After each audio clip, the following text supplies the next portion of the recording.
તો આજે તો આપણે સવારે 5 વાગ્યામાં ખટારામાં બેસીને ક્યાં ઉપડ્યા? કહું ઊભા રહ્યો. તો હેલો એવરીવન, જય સ્વામિનારાયણ, જય શ્રી કૃષ્ણ અને ગુડ મોર્નિંગ બધાને. તો આજે તો આપણી મોર્નિંગ થઈ ગઈ હતી સવારે 4 વાગ્યામાં, ને પછી તો આપણે થઈ ગયા હતા એકદમ રેડી.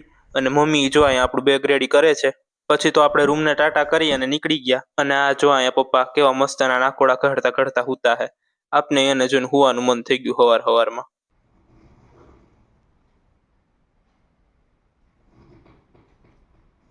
પણ શું થાય, જવું તો પડશે જ, એમાં તો કઈ હાલશે નહીં. પછી તો સવારમાં જો રેલવે સ્ટેશને જવા માટે કઈ સાધન મળતું નહોતું, એટલે છેલ્લે આપણે એક ખટારો મળી ગયો એટલે આપણે બેસી ગયા ખટારામાં. પછી તો કેશોદ આવી ગયો એટલે આપણે ખટારામાંથી ઉતરી ગયા હતા નીચે, અને ખટારા વાળા ભાઈએ થોડાક આપણે આગળ ઉતાર્યા હતા એટલે આપણે રેલવે સ્ટેશન સુધી ચાલીને જવું પડે એમ હતું. એટલે થોડુંક હાલ્યા ત્યાં તો રેલવે સ્ટેશન આવી ગયું. પછી તો રેલવે સ્ટેશને પહોંચી અને ધ્રુવભાઈએ લઈ લીધી હતી ચીગમ અને આપણે લઈ લીધી હતી ટિકિટ લઈ અને જોયું ત્યાં તો આપણી ટ્રેન આવી ગઈ હતી. પછી તો ટ્રેનની અંદર ચડીને જોયું ત્યાં તો આપણે વિન્ડો સીટ મળી ગઈ હતી એટલે આપણે તો મોજે મોજ. અને આ જો આ ધ્રુવભાઈ આખે રસ્તે આમ જ નીંદર કરી રહ્યો. પછી તો આપણે બારીનો થોડોક વ્યૂ એન્જોય કરતા કરતા અને ટાઈમપાસ કરતા કરતા પહોંચી ગયા હતા રાજકોટ. આ તો જો કેટલું માણા હે. અને આ બાજુ જો આ રિક્ષા વાળા, તમે જેવા સ્ટેશનની બહાર નીકળો એવા સીધા તમને ઝાલી લે. પછી તો આપણે પણ બેસી ગયા રિક્ષામાં. પેલી રિક્ષામાં તો બહુ કઈ વાંધો ના આવ્યો, પણ બીજી રિક્ષામાં થોડીક ભીહ પડી ગઈ હતી કેમ કે આપણે પાછળ બેસવાનો વારો આવી ગયો હતો.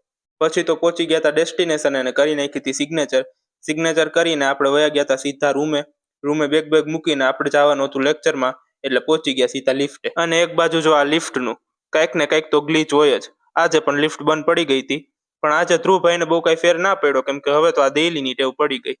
પછી તો અધવચ્ચે લિફ્ટ ખુલી ગઈ અને આપણે ઉતરી ગયા હતા સીડી, અને સીડી ઉતરીને આપણે પહોંચી ગયા હતા સીધા લેક્ચરમાં. લેક્ચર પતાવી અને અહીંયા જો ધ્રુવભાઈ સુઈ ગયા હતા. અને પછી તો જમવાનો ટાઈમ થઈ ગયો હતો, પણ જમવા કોઈને જવું નહોતું મેસમાં, એટલે આપણે બધાએ રૂમે જ ખાઈ લીધી હતી મેગી ખાઈને મોટું થોડુંક તીખું થઈ ગયું હતું એટલે આપણે ખાઈ લીધી હતી સાકર. પછી તો મોટું મીઠું કરી અને આપણે બેસી ગયા હતા બુક રીડ કરવા.